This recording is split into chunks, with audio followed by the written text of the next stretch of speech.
So last week it passed out of the Texas House Committee after it had already passed out of the Texas Senate. Next week is going to be voted on the floor of the Texas House. And I can tell you at this moment in time, there are more than enough votes to ensure that school choice is going to pass this session. It's going to make Texas history because it's going to be the first time it's voted on and the first time it's going to be passed.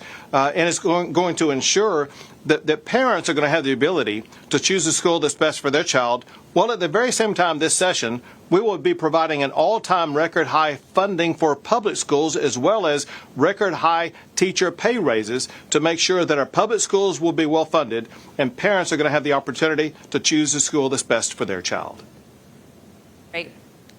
This has been a very controversial topic. Many people against school vouchers say that it will divide the public and private schools even more, creating a larger gap between the have and have-nots, leaving kids behind in public schools. How do you respond to that? Well, history has proven all of those arguments wrong. The reason why I can say that is because school choice exists in more than 30 states across the country, and none of those things that you mentioned have occurred in those other states. Another way to show this, and that is the size of the school choice program is only going to be about 1/4 the size of charter schools in the state of Texas. And I know for a fact that charter schools there in Waco, for example, they haven't destroyed public schools or caused the problems that you talked about. And with this being just 1/4 of the size of charter schools, this too is not going to cause a problem.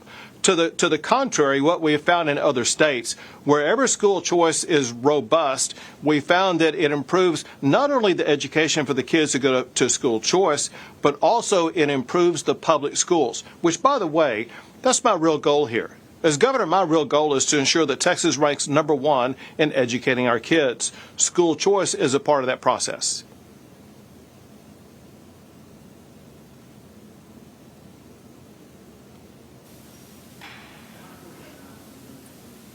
All right, on another topic, illegal immigration is a hot issue for the new Trump administration, and we know that you created Operation Lone Star to combat illegal immigration. Have you talked with President Trump about his initiative, and have you seen lesser illegal immigrants coming across the border during this new administration?